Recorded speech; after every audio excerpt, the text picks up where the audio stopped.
একজনই থাকে, ক্যাপ্টেনকে এটা অন্তর্বর্তীকালীন সরকারের প্রধান ডক্টর ইউনূস চিনে। এই কারণে উনি লন্ডনে গিয়ে আমাদের ক্যাপ্টেন প্রধানমন্ত্রী জনাব তারেক রহমানের কাছে ট্রফি দিয়ে নির্বাচনের তারিখ নিয়ে আসছে। মাননীয় স্পিকার, আমরা সবাই আন্দোলন করেছি, এটি অস্বীকার করার সুযোগ নাই, কিন্তু ক্যাপ্টেন একজনই থাকে।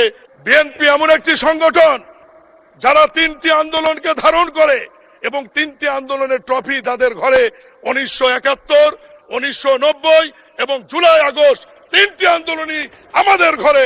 এরকম ট্রফি অন্য কোন রাজনৈতিক দল বাংলাদেশের ইতিহাসে দেখাতে পারবে না। মাননীয় স্পিকার, বিরোধী দল হইচই করে বলতে পারেন মাননীয় স্পিকার 90 তাদের কথা বলতে পারে, কিন্তু 86 সালের নির্বাচনে ঢাক ঢোল পিটে তারাই আওয়ামী লীগের সঙ্গে গিয়েছিল, আমরা যাইনি। মাননীয় স্পিকার, আজকে আমরা যেমন 71কে ধারণ করি, 1990 এর স্বৈরাচারী বিরোধী আন্দোলনকেও আমরা ধারণ করি। 1900 স্বৈরাচারী বিরোধী আন্দোলনের সম্মুখ ভাগের নেতারা আজকে বিএনপি থেকে নির্বাচিত হয়ে আমাদের এই সরকারি দলের বেঞ্চে বসে আছে। জনাব আমানুল্লাহ আমান, খায়রুল কবির খোকন, আবুল খায়ের ভূঁইয়া, বকুল সহ অনেকের কথা আজকে আমরা যারা আছি 90 এর স্বৈরাচারী বিরোধী আন্দোলনের, এখন যদি আমরা বলি বিরোধী দলের বেঞ্চে কি এরকম আছে, ওনারাও দাঁড়িয়ে বলতে পারে, কিন্তু তাদের নাম কিন্তু ইতিহাসে আলোচনায় নাই।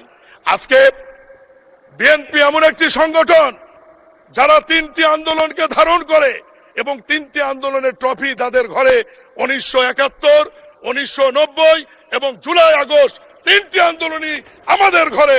এরকম ট্রফি অন্য কোন রাজনৈতিক দল বাংলাদেশের ইতিহাসে দেখাতে পারবে না। মাননীয় স্পিকার, আজকে যদি আওয়ামী লীগের কথা বলি, আওয়ামী লীগ 71 বলতে পারবে, 90 বলতে পারবে, জুলাই আগস্টের ট্রফি কিন্তু তাদের ঘরে নাই।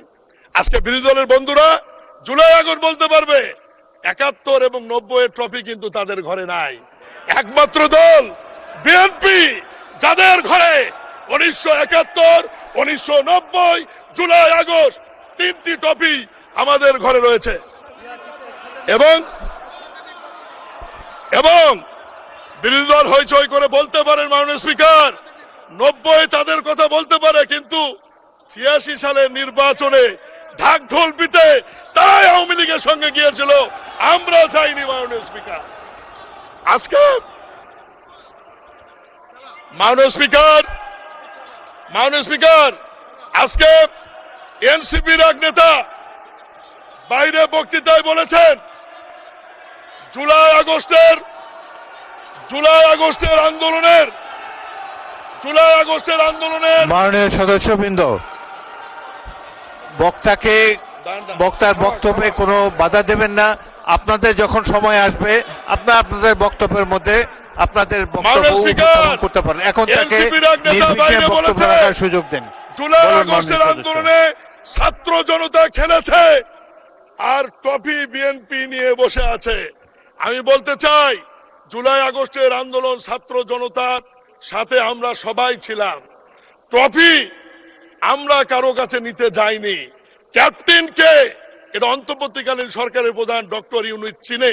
এই কারণে উনি লন্ডনে গিয়ে আমাদের ক্যাপ্টেন প্রধানমন্ত্রী জনাব তারেক রহমানের কাছে ট্রফি দিয়ে নির্বাচনের তারিখ নিয়ে আসছে। মাননীয় স্পিকার, এতেই প্রমাণিত হয় ছাত্র জনতার আন্দোলনের নেতৃত্বের মূল ভূমিকা কোন দলের ছিল, কোন নেতার ছিল।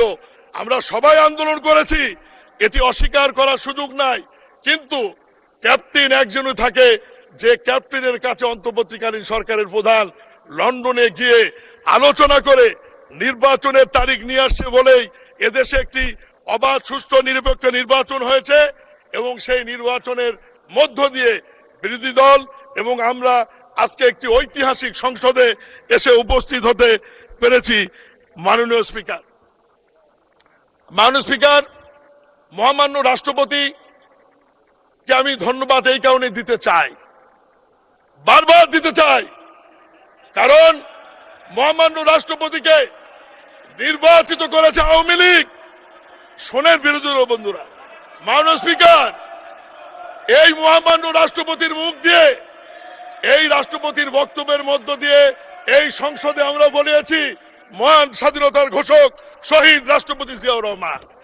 এই রাষ্ট্রপতির ভাষণের মাধ্যমে আমরা বলেছি গণতন্ত্রের মা দেশনেত্রী বেগম খালেদা জিয়া। এই মহামান্য রাষ্ট্রপতি আওয়ামী লীগের দ্বারা নির্বাচিত, উনি বক্তব্য বলেছেন আওয়ামী লীগ ফ্যাসিস্ট, আওয়ামী লীগ স্বৈরাচার, আওয়ামী লীগ ভোটচোর। এই কথাগুলি মহামান্য রাষ্ট্রপতি এই সংসদে যখন বলেছে, এই কৃতিত্ব বিএনপির এবং সংসদ নেতা জনাব তারেক রহমানের।